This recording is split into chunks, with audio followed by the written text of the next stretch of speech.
Nou, maar we goed op de bladjes en onder de bladjes je nou weer een slakje zorgen. Goed ziekje. Misschien helpt had ze wel even. Dus zei er van, miauw, hier is een slak.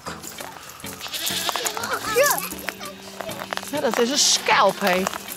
Zit je een slakje? Slak had wel een hoeskoppereg, hè? Ja, is net meer goed. Een naaktslak? Dat ken ik. Waar is een naaktslak? Daar is Hatse. Ja, hartstikke. Wat had je van jaren? Wel die bellen. Oh, daar. Die zit op Nou, voetje weg verdwenen. Hè, voetje. Ja, ze zitten. Nou echt freekvonk. Freek voor, ja. Tje. Kijk, hier hebben ze uitgebeten. Gebeten. Uitgebeten. De nieuwe freekvonk. Daar had ze hinnen. Ja, jongen, er had zitten ze. gatjes in, dat kistje. Ja, daar hebben we slakken west, maar we hebben die nou. Wat vinden we hier? Een tijger?